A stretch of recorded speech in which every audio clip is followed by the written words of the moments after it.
नमस्कार दोस्तों, insurance technical पर आपका बहुत बहुत स्वागत है। आज हम चर्चा करने वाले हैं LIC के जीवन आनंद प्लान के बारे में, जिसका टेबल नंबर है 915। LIC ने IRDA के सर्कुलर को इम्प्लीमेंट करने के लिए टेबल नंबर 815 को बंद करके कुछ बदलाव के साथ इस नए प्लान को 1 फरवरी 2020 को लॉन्च किया है। LIC का जीवन आनंद सबसे ज्यादा बिकने वाली पॉलिसियों में से एक है। यह प्लान एंडोमेंट प्लान और होल लाइफ प्लान का कॉम्बिनेशन है, जिसके अंतर्गत आपके लिए गए पॉलिसी पीरियड के अंत में आपको मैच्योरिटी मिल जाती है और मैच्योरिटी के बाद भी पूरे जीवन सम इंश्योर्ड की कवरेज रहती है। तो यह प्लान मुख्य रूप से उन लोगों के लिए है जो इस पॉलिसी की मैच्योरिटी लेना चाहते हैं और साथ ही साथ जाते जाते अपने पीछे अपने घर वालों को कुछ देकर जाना चाहते हैं। यदि आपकी भी विचारधारा ऐसी है तो यह पॉलिसी आपके लिए है। यह एक ऐसी पॉलिसी है जिसमें आप सबसे लंबी अवधि तक पैसा इन्वेस्ट कर सकते हैं। इस प्लान की जो सबसे खास बात है, पूरे पॉलिसी पीरियड सम इंश्योर्ड की 125% कवरेज, मतलब आप जितने का सम इंश्योर्ड लेंगे उसके 125% की लाइफ की कवरेज रहेगी। यह एक रेगुलर प्रीमियम की पॉलिसी है, जिसके अंतर्गत आप जितने वर्ष की पॉलिसी लेंगे उतने वर्ष तक प्रीमियम का भुगतान करना होगा। यह एक विद प्रॉफिट प्लान है, जिसके अंतर्गत LIC आपको 2 प्रकार के बोनस देती है। पहला है वेस्टेड सिंपल रिविजनरी बोनस। आपकी पॉलिसी जितने ज्यादा पीरियड तक चलेगी, बोनस का अमाउंट उतना ही ज्यादा होगा। और दूसरा है फाइनल एडिशनल बोनस। इस बोनस का भुगतान 15 वर्ष या उससे ज्यादा अवधि की पॉलिसी की मैच्योरिटी या पॉलिसी के अंतर्गत 15 वर्ष या उससे ज्यादा अवधि के बाद क्लेम आने पर होती है। आइए सबसे पहले बात करते हैं इस पॉलिसी को लेने के लिए आवश्यक मापदंड के बारे में। इस पॉलिसी को लेने के लिए मिनिमम एज एट एंट्री है 18 वर्ष, मतलब 18 वर्ष से कम उम्र के बच्चों को यह पॉलिसी नहीं दी जा सकती। मैक्सिमम एज एट एंट्री है 50 वर्ष। मैक्सिमम एज एट मैच्योरिटी वो है 75 वर्ष, मतलब 50 वर्ष आयु वाले व्यक्ति को 25 वर्ष से ज्यादा की पॉलिसी पीरियड नहीं दी जा सकती। पॉलिसी टर्म, इस पॉलिसी के अंतर्गत 15 वर्ष से लेकर 35 वर्ष तक का टर्म अवेलेबल है, अर्थात मिनिमम पॉलिसी टर्म 15 वर्ष है और मैक्सिमम पॉलिसी टर्म 35 वर्ष है। पॉलिसी टर्म का चुनाव आप अपने जरूरत के अनुसार कर सकते हैं। प्रीमियम पेमेंट टर्म, जैसा कि पहले बताया था, यह एक रेगुलर प्रीमियम की पॉलिसी है, जिसके अंतर्गत आप जितने वर्ष की पॉलिसी लेंगे उतने वर्ष तक आपको प्रीमियम का भुगतान करना है। मिनिमम सम एश्योर्ड, इस पॉलिसी के अंतर्गत मिनिमम सम एश्योर्ड 1 लाख रुपए का है। 1 लाख से ऊपर का सम एश्योर्ड 5000 के गुणक में उपलब्ध है। मैक्सिमम सम एश्योर्ड की कोई लिमिट नहीं है, लेकिन यह आपके इनकम पर निर्भर करेगा। अब बात करते हैं इस पॉलिसी के अंतर्गत उपलब्ध राइडर्स के बारे में। इस पॉलिसी के अंतर्गत 4 राइडर उपलब्ध हैं। पहला है accidental death and disability benefit rider, दूसरा एक्सीडेंट बेनिफिट राइडर। आप इन दोनों राइडर में से किसी एक राइडर का चुनाव कर सकते हैं। तीसरा है न्यू टर्म एश्योरेंस राइडर। चौथा है new critical illness benefit rider. अगर आप इन राइडर्स को पूरी तरह समझना चाहते हैं तो मैंने इन राइडर्स की अलग से वीडियो बनाई हुई है, आप उसे जरूर देखें। उस वीडियो की लिंक मैंने इस वीडियो के डिस्क्रिप्शन में दे दी है। आपकी जानकारी के लिए बता दूं, LIC के जो भी राइडर्स हैं उसे किसी भी पॉलिसी में लेंगे तो उसके टर्म्स, कंडीशन और बेनिफिट एक जैसे ही होंगे। ग्रेस पीरियड का मतलब है प्रीमियम को पे करने के लिए अतिरिक्त समय। इस ग्रेस पीरियड के दौरान भी पूरी कवरेज बनी रहती है और इस दौरान यदि क्लेम आता है तो LIC उसका भुगतान करती है। यदि बीमा धारक ने ईयरली या हाफ ईयरली या क्वार्टरली प्रीमियम पेमेंट मोड चुना है तो उन्हें ग्रेस पीरियड 30 दिनों का मिलता है। यदि बीमा धारक ने मंथली प्रीमियम पेमेंट मोड का चुनाव किया है तो उन्हें ग्रेस पीरियड 15 दिनों का मिलता है। सरेंडर वैल्यू, इस पॉलिसी के 2 वर्ष के प्रीमियम का भुगतान करने के बाद बीमा धारक पॉलिसी को सरेंडर कर सकते हैं, लेकिन इस बात का ध्यान रखें, जब भी आप पॉलिसी सरेंडर करेंगे आपको काफी नुकसान होगा। लोन फैसिलिटी, इस पॉलिसी के अंतर्गत लोन की सुविधा उपलब्ध है, जो कि पॉलिसी के अंतर्गत 2 वर्ष के प्रीमियम का भुगतान करने के बाद मिलती है। लोन का अमाउंट इस बात पर निर्भर करता है कि पॉलिसी कितने साल चली है और उसका सरेंडर वैल्यू क्या है। इनफोर्स पॉलिसी के लिए अर्थात चालू पॉलिसी के लिए लोन सरेंडर वैल्यू का 90% मिलता है और पेड अप वैल्यू पॉलिसी के लिए लोन सरेंडर वैल्यू का 80% मिलता है।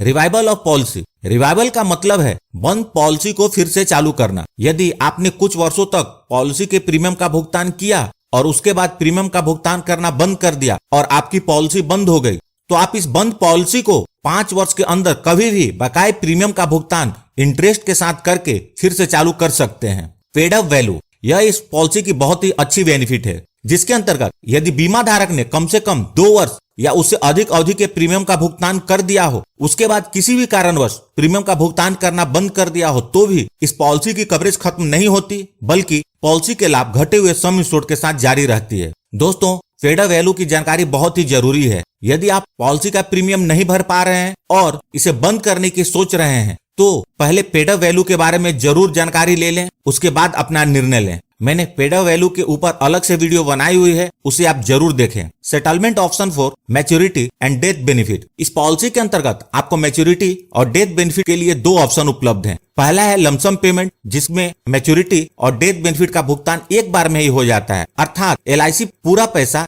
एक साथ में ही आपको दे देती है। यदि मैच्योरिटी है तो भुगतान बीमा धारक को होता है, और यदि डेथ बेनिफिट है तो इसका भुगतान नॉमिनी को होता है। जो दूसरा ऑप्शन है इन इंस्टॉलमेंट का, इसके अंतर्गत बीमा धारक चाहे तो मैच्योरिटी या डेथ बेनिफिट का भुगतान को 5, 10 या 15 साल तक मंथली, क्वार्टरली, हाफ ईयरली या ईयरली इंस्टॉलमेंट के रूप में ले सकते हैं। वे चाहे तो पूरी अमाउंट को इंस्टॉलमेंट में ले लें, या चाहे तो कुछ हिस्सा लमसम में लें और कुछ हिस्सा इंस्टॉलमेंट में ले लें। इसका चुनाव बीमा धारक कर सकते हैं। यदि बीमा धारक माइनर है, अर्थात उनकी उम्र 18 वर्ष से कम है, तो 18 वर्ष पूरे होने के बाद कर सकते हैं। यहाँ एक बात का ध्यान रखें, इस ऑप्शन का चुनाव बीमा धारक जब तक जीवित हैं वह कर सकते हैं, और वो जब चाहें इस ऑप्शन में बदलाव भी कर सकते हैं। लेकिन बीमा धारक के बाद नॉमिनी को इस ऑप्शन में किसी प्रकार का कोई चेंज करने का ऑप्शन नहीं होगा। Tax benefit. इस पॉलिसी के अंतर्गत जो प्रीमियम का भुगतान होता है वह इनकम टैक्स के सेक्शन 80C के अंतर्गत एग्जम्प्टेड है, और जो मैच्योरिटी या डेथ बेनिफिट का भुगतान होता है वह इनकम टैक्स के सेक्शन 10D के अंतर्गत कंप्लीटली टैक्स फ्री होता है। आइए अब इस पॉलिसी को उदाहरण के साथ समझते हैं। मिस्टर जॉन, जिनकी उम्र 35 वर्ष है, जीवनानंद टेबल नंबर 915 की पॉलिसी लेते हैं, जिसका सम एश्योर्ड 5 लाख रुपए है। पॉलिसी टर्म के रूप में उन्होंने 35 वर्ष का चुनाव किया है। चूंकि यह एक रेगुलर प्रीमियम पेमेंट की पॉलिसी है, तो मिस्टर जॉन को 35 वर्ष तक प्रीमियम का भुगतान करना होगा। यदि mister John monthly premium payment mode का चुनाव करते हैं तो उनका मंथली प्रीमियम लगभग 1355 रुपए होगा। यदि mister John annual premium payment mode का चुनाव करते हैं तो उनका एनुअल प्रीमियम 15,907 रुपए होगा। सिर्फ पहले वर्ष का प्रीमियम इससे थोड़ा ज्यादा होगा। इस प्रकार मिस्टर जॉन पूरे पॉलिसी पीरियड के दौरान टोटल 5,57,095 रुपए प्रीमियम के रूप में भरेंगे। जब पॉलिसी के 35 वर्ष पूरे हो जाएंगे तो इस पॉलिसी की मैच्योरिटी हो जाएगी, और मिस्टर जॉन को मैच्योरिटी का भुगतान कुछ इस प्रकार होगा। सबसे पहले पॉलिसी का सम एश्योर्ड 5 लाख रुपए, उसके बाद वेस्टेड सिंपल रिविजनरी बोनस 8,57,500 रुपए, उसके बाद फाइनल एडिशनल बोनस 11,50,000 रुपए, टोटल 25,07,500 रुपए मिस्टर जॉन को मिलेंगे, अर्थात लगभग 25 लाख रुपए। आप यहाँ देख सकते हैं मिस्टर जॉन ने टोटल 5,57,095 रुपए प्रीमियम के रूप में भरे, और मैच्योरिटी के रूप में उन्हें लगभग 25 लाख रुपए मिले। दोस्तों, यहाँ जो मैंने मैच्योरिटी कैलकुलेट की है वह LIC द्वारा डिक्लेयर किए गए वर्तमान पॉलिसी के बोनस रेट के आधार पर है, अतः आपकी मैच्योरिटी इससे थोड़ी अलग हो सकती है, लेकिन इसी के आसपास होगी। यहाँ पर मिस्टर जॉन यदि 10 वर्ष के इंस्टॉलमेंट बेनिफिट ऑप्शन का चुनाव करते हैं, अर्थात वो मैच्योरिटी को एक साथ न लेकर 10 वर्ष तक हर साल लेते हैं, तो उन्हें हर साल 3,21,411 रुपए अगले 10 साल तक मिलेंगे। दोस्तों, यहाँ ध्यान दें, मैच्योरिटी के बाद भी यह पॉलिसी बंद नहीं होगी। मिस्टर जॉन के लाइफ की 5 लाख की कवरेज पूरे जीवन रहेगी, और मिस्टर जॉन की एज जब 100 वर्ष हो जाएगी तो ये 5 लाख रुपए उन्हें मिल जाएंगे, जिसकी संभावना बहुत कम है। तो मिस्टर जॉन जब भी इस दुनिया को छोड़कर जाएंगे, उनके नॉमिनी को 5 लाख रुपए का भुगतान होगा। इसी को कहते हैं जिंदगी के साथ भी, जिंदगी के बाद भी। यहाँ एक बात का ध्यान रखें कि पॉलिसी की मैच्योरिटी के बाद भी मिस्टर जॉन को पैसे की जरूरत पड़ती है तो वो इस पॉलिसी को सरेंडर कर सकते हैं। इस केस में 5 लाख में से उन्हें कितना मिलेगा, इस बात पर निर्भर करता है कि पॉलिसी कितने साल चली है। पॉलिसी जितनी ज्यादा साल तक चलेगी, सरेंडर वैल्यू उतना ही ज्यादा होगा। अब चर्चा करते हैं डेथ बेनिफिट के बारे में। पॉलिसी लेने के बाद से लेकर पॉलिसी पीरियड के दौरान कभी भी मिस्टर जॉन के साथ अनहोनी होती है और वो अपने परिवार के बीच नहीं रहते, तो नॉमिनी को डेथ बेनिफिट का भुगतान होगा। डेथ बेनिफिट सम एश्योर्ड का 125% जरूर होगा, मतलब नॉमिनी को कम से कम पॉलिसी का सम एश्योर्ड का 125% अर्थात 6,25,000 रुपए जरूर मिलेगा, और साथ में वेस्टेड सिंपल रिविजनरी बोनस भी और फाइनल एडिशनल बोनस भी। बोनस का अमाउंट इस बात पर निर्भर करता है कि पॉलिसी कितने वर्ष तक चली है। पॉलिसी जितने ज्यादा समय तक चलेगी, बोनस का अमाउंट उतना ही ज्यादा होगा। यदि आप इस पॉलिसी की डिटेल को पढ़ना चाहते हैं तो आप मेरी वेबसाइट www.insurance-technical.com को विजिट कर सकते हैं। मैंने वेबसाइट की लिंक इस वीडियो के डिस्क्रिप्शन में दे दी है।